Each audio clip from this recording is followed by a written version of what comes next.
नमस्कार बच्चों, आज हम क्लास 9th एसएसटी सामाजिक विज्ञान की वर्कशीट नंबर 84 यानी कार्यपत्रक संख्या 84 को पढ़ने और समझने की कोशिश करेंगे। इस वर्कशीट में हम अपना चैप्टर सिविक्स पॉलिटिकल साइंस का फर्स्ट चैप्टर लोकतंत्र क्या, लोकतंत्र क्यों, उसको जारी रखेंगे। लोकतंत्र दो शब्दों से मिलकर बना है, लोक जमा तंत्र। लोक का अर्थ होता है जनता और तंत्र का अर्थ होता है शासन या सरकार, यानी लोगों की सरकार। लोकतंत्र वो लोगों की सरकार होती है क्योंकि लोग, जनता, हम सरकार को चुन भी सकते हैं और सरकार को हम बदल भी सकते हैं, और लोगों के पास लोकतंत्र में बहुत सारे अधिकार भी होते हैं। इसीलिए लोकतंत्र को सबसे बेहतरीन शासन व्यवस्था माना जाता है।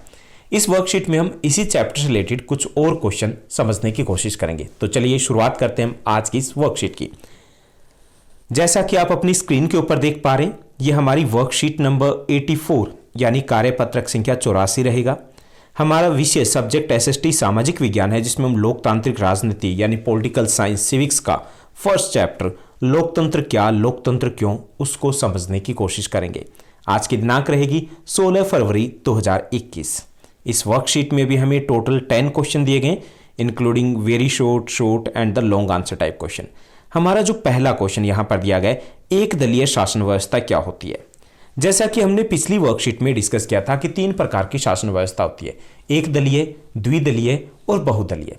एक दलीय शासन व्यवस्था वो होती है जिसमें केवल एक ही दल है, वो चुनाव लड़ता है और सरकार बनाता है, यानी उसे कहेंगे एक दलीय शासन व्यवस्था। जैसा कि चीन में एक ही दल है, वही चुनाव लड़ता है, वही चुनाव जीतता है, वही चुनाव हारता है, वही सरकार बनाता है, वही विपक्ष की भूमिका निभाता है। तो इसे वास्तविक अर्थों में लोकतंत्रीय व्यवस्था नहीं कहा जा सकता, क्योंकि लोकतंत्र का अर्थ है हम चुनने का अधिकार होता है ना लोकतंत्र में। चुनेंगे कब? जब हमारे पास चॉइसेस होगी। अगर आपकी क्लास में मैं एक स्टूडेंट को खड़ा करके ये बोल दूं कि बेटे आज अब मॉनिटर चुनना है हमें, और आपको कहूं कि यही है, इसी को चुनना है, तो क्या वो चुनाव होगा? चुनाव नहीं हुआ ना। तो यही एक दलीय शासन व्यवस्था में होती है, क्योंकि ऑप्शन नहीं होते, चॉइसेस नहीं होती। अगर चॉइसेस नहीं है तो वहां पर लोकतंत्र नहीं है। दो और शासन व्यवस्थाएं होती है, द्विदलीय जिसमें 2 दल होते हैं, जैसे कि यूके और यूएसए में है, और बहुदलीय व्यवस्था वो होती है जिसमें बहुत सारे दल है, वो चुनाव लड़ते हैं और कुर्सी के लिए यानी सत्ता के लिए दौड़ लगाते हैं, जैसा कि भारत में है। उसके बाद सेकंड क्वेश्चन है, प्रेस की स्वतंत्रता से आप क्या समझते हैं। प्रेस की स्वतंत्रता का अर्थ है प्रेस का, मीडिया का सरकार के अधीन नहीं होना और प्रेस के पास अभिव्यक्ति की स्वतंत्रता होना, यानी जो देखा, जैसा देखा, अगर वो उसको अभिव्यक्त कर पा रहे हैं तो वहां पे प्रेस है वो स्वतंत्र है, और इसे लोकतंत्र का चौथा स्तंभ माना जाता है। जितनी अधिक प्रेस स्वतंत्र होगी उतना ही देश के लोकतंत्र के लिए वो बेहतर होता है। उसके बाद थर्ड क्वेश्चन हमें दिया गया है, थर्ड क्वेश्चन रहेगा रिक्त स्थान भरिए। तो यहां पर जो रिक्त स्थान के लिए हमें वाक्य दिया गया है उसमें थोड़ी गड़बड़ है। यहां दिया गया 2 या 2 से अधिक दलीय व्यवस्था को कहती हैं रिक्त स्थान कहते हैं, तो यहां पे 2 दलीय व्यवस्था को तो द्विदलीय कहते हैं और 2 से अधिक को बहुदलीय कहते हैं। तो यहां पे या तो ये होता कि 2 से अधिक दलीय व्यवस्था को क्या कहते हैं, तो हम बहुदलीय लिखते। 2 दलीय लिखा होता तो हम द्विदलीय लिखते। तो यहां दोनों ही वाक्य जो शब्दों का प्रयोग कर लिया है, तो हम दोनों लिखेंगे कि 2 या 2 से अधिक जो दलीय व्यवस्था होती है उसको द्विदलीय तथा 2 से अधिक वाले को बहुदलीय कहेंगे। ओके। उसके बाद फोर्थ क्वेश्चन दिया गया एमसीक्यू है, हमें 4 ऑप्शंस दिए गए। पहला जो हम क्वेश्चन हम देख लेते हैं, क्वेश्चन दिया गया हमारे देश भारत में निम्नलिखित में से कौन सी शासन व्यवस्था है। राजशाही शासन व्यवस्था बिल्कुल नहीं है। राजशाही शासन व्यवस्था वो होती है जो जन्म पर आधारित होती है। हुमायूं का अकबर, अकबर का जहांगीर, जहांगीर का शाहजहां, शाहजहां का औरंगजेब, वो क्या थी, वो व्यवस्था थी राजशाही, राजतंत्र। और तानाशाही होती है जिसमें जोर के, ताकत के बल पर शासन व्यवस्था पर कब्जा किया जाता है। और 2 दलीय व्यवस्था जिसमें केवल 2 ही दल होते हैं, और बहुदलीय व्यवस्था जिसमें बहुत सारे दल होते हैं। तो हमारे यहाँ पर चौथे प्रकार की शासन व्यवस्था है बहुदलीय शासन व्यवस्था है। हमारे यहाँ पर जो चुनाव आयोग है उसके पास 750 से अधिक राजनीतिक दल है जो रजिस्टर्ड है। तो सोचिए कितने सारे दल हैं। उसके बाद 5th क्वेश्चन हमारा दिया गया, राजशाही शासन व्यवस्था किसे कहते हैं। तो राजशाही शासन व्यवस्था में जन्म के आधार पर शासक बनते हैं, जैसे हुमायूं के बाद अकबर, अकबर के बाद जहांगीर आदि। तो ये राजशाही शासन व्यवस्था कहलाती है। छठा जो हमारा प्रश्न है वो एक केस स्टडी कह लीजिए, स्रोत आधारित प्रश्न है। इस प्रकार के क्वेश्चन भी आपके एग्जाम में रहने वाले हैं। कितने क्वेश्चन? एटलीस्ट 2 क्वेश्चन है जो आपके एग्जाम में रहेंगे। तो इसमें हमें अनुच्छेद दिया जाएगा जिसको हमें पढ़ना है, और उस पर आधारित 4 बेहद आसान से क्वेश्चन रहेंगे। तो हम पहले अनुच्छेद को पढ़ने की कोशिश करते हैं। लोकतांत्रिक फैसले का अर्थ होता है उस फैसले से प्रभावित सभी लोगों के साथ विचार विमर्श और उनकी स्वीकृति से फैसले लेना। यानी लोकतांत्रिक फैसला क्या कहेंगे, जिनके बारे में हम फैसला ले रहे हैं वो सारे शामिल हों उसमें, जिनसे डिस्कस किया जाए और फिर उनकी सहमति से अगर फैसला लिया जाए तो वो लोकतांत्रिक फैसला है। जैसे मान लीजिए कि आपका एडमिशन करवाना है हॉस्टल में, मान लीजिए आपका एडमिशन करवाना है किसी और स्कूल में, अगर उसमें आपसे भी पूछा जाता है, इंक्लूड किया जाता है, आपको बताया जाता है कि ये बेनिफिट है, ये एडवांटेज है, ये डिसएडवांटेज है, तो ये क्या होगा, लोकतांत्रिक फैसला होगा। अगर आपसे पूछे बिना ही आपको शाम को न्यूज़ मिले कि नहीं पापा जी आपके गए और एडमिशन करवाए उस स्कूल में, तो क्या होगा, वो अलोकतांत्रिक होगा। तो लोकतांत्रिक फैसले का अर्थ होता है कि उस फैसले से प्रभावित सभी लोगों के साथ विचार विमर्श के बाद उनकी स्वीकृति से फैसले लेना। यानी जो बहुत अधिक शक्तिशाली न हो या जो बहुत अधिक शक्तिशाली हो, उन दोनों को एक समान महत्व देना, सबकी राय ली जानी आवश्यक होती है। यह बात सरकार, परिवार या किसी अन्य संगठन पर लागू होती है। परिवार में भी लोकतंत्र होता है, परिवार में भी अलोकतांत्रिक सरकारें होती है। अगर आपकी राय ली जाती है तो इट मीन्स दैट वहाँ पर डेमोक्रेसी है। अब हम इसी अनुच्छेद पर आधारित कुछ प्रश्न दिए गए हैं जिनको हमें डिस्कस करना है। पहला जो क्वेश्चन दिया गया है, लोकतांत्रिक फैसले से आप क्या समझते हैं? तो लोकतांत्रिक फैसले का अर्थ है उस फैसले से प्रभावित सभी लोगों के साथ विचार विमर्श करके उनकी सहमति से फैसला लेना, उसे कहेंगे लोकतांत्रिक फैसला। दूसरा क्वेश्चन दिया गया है, लोकतांत्रिक फैसले में विचार विमर्श क्यों जरूरी है? तो बेहतर, पहली चीज बेहतर, अच्छा और निष्पक्ष फैसले लेने के लिए विचार विमर्श जरूरी है, क्योंकि जल्दबाजी में या एक व्यक्ति अगर फैसले लेता है तो जरूरी नहीं कि वो सही हो। जब ज़्यादा व्यक्ति उसमें शामिल होते हैं तो संभावना अधिक हो जाती है कि वो फैसले सही होंगे। उसके बाद थर्ड जो पार्ट दिया गया हमारा इस क्वेश्चन का, सिक्स्थ का, अपने पारिवारिक अनुभव के आधार पर बताइए कि लोकतांत्रिक फैसले लेने के क्या लाभ है। तो आप खुद के एक्सपीरियंस के बेस पे बताइए कि अगर फैमिली में सभी लोग मिलकर के डिसीजन अगर लेते हैं तो उसके क्या लाभ होते हैं। पहला, लोकतांत्रिक फैसले लेने से आपसी विश्वास में बढ़ोतरी होती है, पहली चीज। दूसरा, बेहतर फैसले लिए जा सकते हैं। जब मिलकर के डिसीजन लेते हैं तो कई सारे लूप होल्स निकल के आते हैं, कई सारी कमियां निकल के आती है, तो वो भी डिस्कस हो जाती है, तो बेहतर फैसले भी लिए जाते हैं। उसके बाद फोर्थ पार्ट रहेगा इसी क्वेश्चन का, सिक्स्थ क्वेश्चन का, दैनिक जीवन में लोकतंत्र का एक उदाहरण दीजिए। तो जैसे घर में जब खाना बनाती है आपकी अम्मा, आपकी माँ या कोई भी बनाता है, तो सबकी पसंद या नापसंद का ध्यान रखा जाता है। तो ये क्या है, ये लोकतंत्र का उदाहरण है जो हमारे दैनिक जीवन में होता है। उसके बाद सेवंथ हमारा क्वेश्चन रहेगा, प्रेस की स्वतंत्रता देश में लोकतांत्रिक माहौल को बनाए रखने में कैसे अपनी भूमिका निभाती है।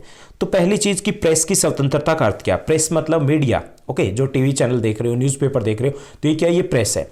और इनकी स्वतंत्रता का अर्थ है कि ये सरकार के अधीन ना हो, किसी दबाव के काम ना करे हो, इनके पास अभिव्यक्ति की स्वतंत्रता हो, फ्रीडम ऑफ एक्सप्रेशन होनी चाहिए, ये अपनी बात को खुल के रख पाए, उसे बोलते हैं प्रेस की स्वतंत्रता। ओके, इसी से रिलेटेड आपको मैं एक क्वेश्चन भी दे रहा हूँ। बहुत सारे न्यूज़ चैनल है, काफ़ी सारे चैनल्स को क्रिटिसाइज भी किया जा रहा है। आपको बताना आपका फेवरेट टीवी चैनल कौन सा है, न्यूज़ चैनल की बात कर रहा हूँ, फेवरेट न्यूज़ चैनल कौन सा है और क्यों? ओके, तो कमेंट करके जरूर बताइएगा। तो यहाँ पर हम बात करें कि प्रेस की स्वतंत्रता देश में लोकतांत्रिक माहौल को बनाए रखने में कैसे अपनी भूमिका निभाती है। पहला, स्वतंत्र जो प्रेस होती है उसको लोकतंत्र का चौथा स्तंभ कहा जाता है, जिसके ऊपर डेमोक्रेसी टिकी हुई है। प्रेस जो स्वतंत्र होती है तो सरकार की खामियों को लोगों के सामने रखती है, पहली चीज, इससे सरकार के ऊपर प्रेशर आता है, वो और बेहतर करने की कोशिश करती है। दूसरा, स्वतंत्र प्रेस है वो सत्ता के दुरुपयोग को भी रोकती है। अगर नेता या कोई भी ब्यूरोक्रेसी है, अधिकारी है, वो अगर पावर का मिसयूज करें तो वो भी सरकार के ऊपर एक तरीके से वॉचडॉग की तरह काम करती है प्रेस। तीसरा, स्वतंत्र प्रेस है वो जनमत का निर्माण भी करती है, लोगों तक गलत नहीं बल्कि पॉजिटिव न्यूज़ भी पहुंचाती है, तो लोगों की राय बनती है कि सही हो रहा है या गलत हो रहा है, तो उसमें प्रेस का एक बड़ा योगदान होता है। और पांचवा, स्वतंत्र प्रेस है वो निष्पक्ष रूप से तथ्यों को सामने लेके आती है, जिससे जनता है वो सही निर्णय कर पाए और अगले चुनाव के लिए जनमत का निर्माण हो पाए। तो ये प्रेस की भूमिका होती है लोकतंत्र में। उसके बाद 8th क्वेश्चन रहेगा, महिलाओं के विकास में लोकतांत्रिक शासन व्यवस्था की क्या भूमिका रही है, ये हमें बताना है। तो काफ़ी सारे बदलाव आए हैं लोकतंत्र में। पहला, लोकतांत्रिक शासन व्यवस्था में महिलाओं को एक समान अधिकार दिए गए। जैसे हम गैर लोकतांत्रिक देशों की बात करें, सऊदी अरब की बात करें, तो अभी महिलाओं को वो एक समान अधिकार प्राप्त नहीं है, जबकि लोकतांत्रिक देशों में सबके लिए एक समान अधिकार है। वोट डालने के लिए जाइए या फिर जॉब की बात करें तो एक समान अधिकार प्राप्त है। दूसरा, महिला सशक्तिकरण के लिए महिला आरक्षण की व्यवस्था की गई है, जॉब में भी की गई है, या जो स्थानीय चुनाव होते हैं, स्थानीय शासन व्यवस्था, पंचायती राज व्यवस्था है, उसमें भी आरक्षण की व्यवस्था की गई है। ये सब इसलिए किया गया ताकि महिलाएं भी बराबरी पा पाए, ताकि वो भी सामाजिक सार्वजनिक जीवन में आगे बढ़ पाए। तीसरा, लैंगिक भेदभाव को समाप्त करने के लिए कड़े कानून, साथ ही साथ जन जागरण अभियान भी चलाया गया। तो लैंगिक भेदभाव वो भी कम हुआ है, और वो सब कुछ हुआ लोकतांत्रिक शासन व्यवस्था के कारण। चौथा, नारी शक्ति के विकास के लिए अनेक प्रकार की जन योजनाओं को भी लोकतंत्र में लागू किया जाता है। जैसे उनकी शिक्षा के लिए विशेष योजनाएं चलाई जाती है, ऐसे ही उनको काम में भी हम किसी प्रकार की योजनाएं, जैसे काम के बदले अनाज कार्यक्रम या इस प्रकार के कोई भी कार्यक्रम है, तो उसमें महिलाओं के लिए विशेष आरक्षण होता है, विशेष प्रोत्साहन उनको दिया जाता है। तो ये सब प्रयास किए जा रहे हैं लोकतंत्र में महिला के सशक्तिकरण के लिए और उनके विकास के लिए। उसके बाद 9th हमारा क्वेश्चन रहेगा, लोकतंत्र में अकाल और भुखमरी की संभावना कम होती है, कैसे, ये हमें बताना है। तो लोकतांत्रिक व्यवस्था में जनता का हित सर्वोपरि होता है, यानी कि जनता के अकॉर्डिंग ही डिसीजन लिए जाते हैं। ओके। और लोकतांत्रिक व्यवस्था में दूसरी चीज की सरकार अधिक जिम्मेदार होती है, अधिक जिम्मेवार, अकाउंटेबल होती है। उन्हें पता है वोट लेने हैं, उन्हें पता है मीडिया वाले बैठे हैं, उन्हें पता है संसद में जवाब देना है, तो अधिक जिम्मेवार होती है, दूसरा कारण। तीसरा, लोकतांत्रिक शासन व्यवस्था में एक समान विकास के प्रयास किए जाते हैं, क्षेत्रीय भेदभाव नहीं होता, कोशिश की जाती है एक समान विकास हो, क्योंकि लोकतंत्र है, क्योंकि वोट बैंक की राजनीति है। और इन सब के कारण, क्योंकि जनता सरकार के केंद्र में होती है, मतलब केंद्र बिंदु तो वही होता है ना, जनता के लिए ही सरकार है, इसलिए लोकतंत्र में अकाल या भुखमरी की संभावनाएं होती है वो कम होती है, क्योंकि सारी विकास योजनाएं वो जनता पर ही केंद्रित होती है, जनता के लिए ही वो योजनाएं बनाई जाती है। उसके बाद हमारा 10th और लास्ट क्वेश्चन रहेगा, ये हमारा इस वर्कशीट का, जो आपकी सोशल साइंस की 3rd लास्ट वर्कशीट है इस सेशन की। देश की लोकतांत्रिक व्यवस्था को मजबूत करने में आप अपना क्या योगदान करेंगे? तो काफ़ी सारे सुझाव आप दे सकते हो। तो यहाँ पे मैं कुछ सजेशन दे रहा हूँ, जैसे देश की लोकतांत्रिक व्यवस्था को मजबूत करने के लिए मैं भेदभाव के खिलाफ आवाज़ उठाऊंगा, चाहे वो भाषा के आधार पे भेदभाव हो, क्षेत्र के आधार पे हो, लिंग के आधार पे हो, धर्म के आधार पे हो, जाति के आधार पे हो, रंग के आधार पर हो, किसी भी आधार पे हो, मैं आवाज़ उठाऊंगा। एटलीस्ट भेदभाव करने वालों की साइड में नहीं खड़ा रहूंगा। दूसरा, देश की लोकतांत्रिक व्यवस्था की मजबूती के लिए मैं महिला सशक्तिकरण पर बल दूंगा। महिलाओं के खिलाफ जो लैंगिक भेदभाव है उसका मैं विरोध करूंगा, उसकी शुरुआत मैं घर से करूंगा। तीसरा, मैं अपने अधिकारों का सही दिशा में प्रयोग करूंगा, जो भी मुझे मौलिक अधिकार दिए गए उनका दुरुपयोग नहीं करूंगा, आप देश के हित में उनका मैं प्रयोग करूंगा। चौथा, मैं अपने मतदान के अधिकार का सही प्रतिनिधि चुनने के लिए प्रयोग करूंगा। सही प्रतिनिधि, उसमें मैं सिर्फ यही देखा जाएगा कि देश और समाज के विकास में क्या योगदान कर सकता है। तो ये थी हमारी आज की वर्कशीट, जो काफ़ी इजी थी। आई होप आपको अच्छे समझ में आया होगा। अगर ये वीडियो आपको अच्छी लगी, पसंद आई, तो इस वीडियो को लाइक और अपने फ्रेंड्स के साथ शेयर करना मत भूलिएगा। और हाँ, काफ़ी दिनों से काफ़ी सारे स्टूडेंट्स हैं जो वीडियो पर तो आ रहे हैं, आपके कमेंट्स है वो कुछ दिनों से नहीं मिले हैं, तो जो यहाँ पर देख रहे हैं तो एक बार कमेंट करके ज़रूर बताइए कि आप कौन से स्कूल से हो, ताकि हम कनेक्ट रह पाएँ। Thank you, bye bye, have a nice day.